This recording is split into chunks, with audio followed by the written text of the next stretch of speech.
Petrobras afirma que está discutindo mudanças na política do preço do diesel e também da gasolina. A informação consta em um comunicado divulgado pela estatal ontem. A empresa confirmou que possíveis alterações serão analisadas pela diretoria executiva no início dessa semana. Além disso, a Petrobras reforçou que essas discussões poderão resultar em uma nova estratégia comercial para a definição de preços de diesel e da gasolina. Outro trecho da nota oficial destaca que, abre aspas, nesse sentido, a companhia esclarece que eventuais mudanças estarão pautadas em estudos técnicos, em observância às práticas de governança e os procedimentos internos aplicáveis, fecha aspas. O comunicado ocorreu 2 dias depois do presidente da Petrobras, o Jean Paul Prates, afirmar que a nova política de preços deve ser divulgada ainda nesta semana. A declaração dele foi feita durante a apresentação dos resultados financeiros do primeiro trimestre do ano. Na ocasião, ele adiantou que a nova estratégia deve levar à redução nos valores dos produtos, seja o diesel ou a gasolina. A gente vai agora acompanhar um trecho, então, do que o Jean Paul Prates falou. Algumas coisas eu já dei sinais e algumas coisas a gente pode responder. O critério vai ser usado é o critério de estabilidade versus volatilidade. Pessoal, nós não precisamos voltar a um tempo onde não houve nenhum reajuste no ano inteiro. 2006 aconteceu isso, 2007 aconteceu isso. E nós também não precisamos viver dentro da maratona de 118 reajustes, isso para um combustível apenas, em 2017, que levou, inclusive, a uma crise enorme causada pela greve dos caminhoneiros e todo aquele debacle que aconteceu. Nós vamos continuar seguindo referência internacional e competitividade interna em cada mercado que nós participamos. A Petrobras, como a empresa, assumirá esses 2 critérios, estabilidade versus volatilidade. Então, sempre que a gente puder aguardar um pouco mais para responder a uma estabilidade ocasional, a gente vai organizar a nossa vida para ter esta estabilidade, para dar essa estabilidade ao nosso cliente, porque isso é importante para o nosso cliente. E o outro critério, atratividade. Atualmente, o valor do combustível é calculado em dólar e o petróleo segue a cotação internacional. Na prática, a valorização do barril de petróleo no mercado internacional ou da moeda norte-americana acaba gerando esses reajustes nos preços dentro do Brasil. Vamos lá, hoje o valor é combustível é calculado, né, em dólar, né? Segue a cotação internacional.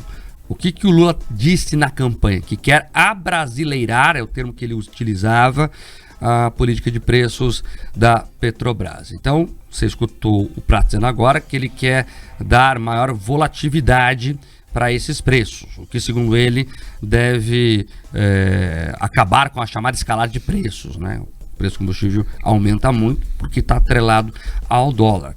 O que vários especialistas falam é que isso preocupa. Primeiro que o governo não é claro, né? Fica ali, vou fazer isso, dá um traque, promete, mas não explica de verdade, vai ser isso, isso, isso. Vamos ver se vem essa semana finalmente como será essa nova política de preços. Mas a maior preocupação é porque o petróleo é uma commodity. Ele é negociado no mundo todo e por isso está atrelado ao dólar. A Petrobras hoje, né, importa muita coisa. Aliás, boa parte da produção de petróleo que a Petrobras comercializa é importada. O Brasil não consegue refinar todo o combustível que consome. E se você não cobrar em dólar, né, você vai ter prejuízo em alguma ponta. Como é que você não vende em dólar, mas compra em dólar? Então, a chance de dar problema de caixa na empresa é bem grande. Esse é o problema. A Petrobras já experimentou dissabores, para dizer o mínimo, durante o governo Dilma, onde de forma artificial o preço foi reduzido e a companhia quase quebrou. Vamos lembrar aqui, não está muito longe, nem 10 anos atrás que aconteceu isso.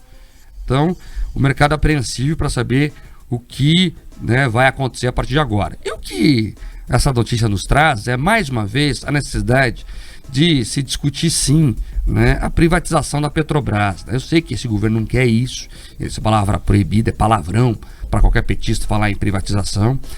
Mas veja, nós temos que estar aqui dizendo que o presidente vai definir o preço do combustível através de seus assessores, nesse caso específico, através do Paul Prates, que é o presidente da Petrobras, indicado por ele. Não, preço é coisa de mercado. O que o Estado tem que se meter em preço? A gente fica correndo atrás do rabo nesse país. A gente avança um pouquinho e volta 10 casas para trás. É impressionante. Então, mais uma vez, né, eu brinco aqui que o Brasil é praticamente país comunista. Nós temos o presidente, então, definindo quanto será a gasolina. Lamentável. Você percebe que a Petrobras precisou lançar uma nota no domingo porque o presidente da Petrobras falou demais na sexta. Todas as empresas de capital aberto, elas devem anunciar ou devem tratar a sua mudança de política de preço, sua mudança de cobrança, sua estratégia comercial através de comunicados oficiais. Existem regras que a própria CVM determina para garantir que todas as pessoas, quando tem algo relevante, elas saibam e consigam se posicionar no mercado, para que ninguém tenha acesso a informações privilegiadas e ganhe dinheiro com isso. Então, por isso que os atores ali da Petrobras saíram correndo colocar essa nota para impedir que o mercado abrisse, Mark, antes, né, de ter um posicionamento oficial da empresa, para que não fique esse buchicho. Por isso que a empresa coloca, olha, serão seguidos ali critérios técnicos, tentando passar um pano, colocar um verniz em cima do que todo mundo sabe que tem questão política. Ele falou também da retomada da BR Distribuição, da possibilidade de voltar a esse mercado. Lembrando aqui que a BR Distribuição foi um dos grandes vertedores, dutos ali da corrupção e do dinheiro escoando. Se o governo, de fato, agora falando de economia, se o governo de fato se preocupasse com a política de preços, com a questão do valor mais baixo dos combustíveis e não quisesse fazer isso de maneira artificial, ele cuidaria do valor da nossa moeda, se preocuparia, já que eles falaram em volatilidade, que o nosso real se permanecesse valorizado. Para isso precisa de princípios econômicos estáveis, não de endividamento atrás de endividamento. É isso que seria necessário. Você quer diminuir o preço? Você também teria que discutir a competitividade, não essa maluquice que a gente tem regulatória, que um momento você tem uma regra e em outro momento tem outro. As outras empresas internacionais não se sentem confortáveis em investir e quando investem tomam um susto. Agora a gente vai ter um imposto para exportação do petróleo. Não faz sentido algum. Então assim, a gente tem que cuidar das coisas e dar o nome que elas têm. Você falou do prejuízo na época da Dilma, Mark. Lá em 2015, a estimativa, no ano de 2015, segundo os acionistas minoritários, foi de 100 bilhões de reais. Isso em valores de 2015. Se fosse corrigir esse valor, você passaria de meio trilhão. Então assim, a gente tem que ir devagar porque nós continuamos pagando essa conta até hoje. Intervencionismo não funciona na Petrobras, não funciona na Eletrobras, não funciona em lugar nenhum, porque a conta chega. Olha, você falou da BR Distribuidora, eu lembro que na Lava Jato, fase 9, salvo engano, investigaram a Axo. A Axo fica em Itajaí, Santa Catarina, aqui, estado vizinho. Eles roubaram, segundo os indícios da operação, até na compra de caminhões-tanques. É nesse nível que eles meteram a mão na Petrobras. Até na compra de caminhões-tanques. Esses que ficam circulando aí, né, da refinaria para os postos de combustíveis. Tinham contratado 85 milhões de reais. E tinha ali indícios de problemas. Então, eu só lembrei porque para você ter uma dimensão do quanto que já meteram a mão na Petrobras.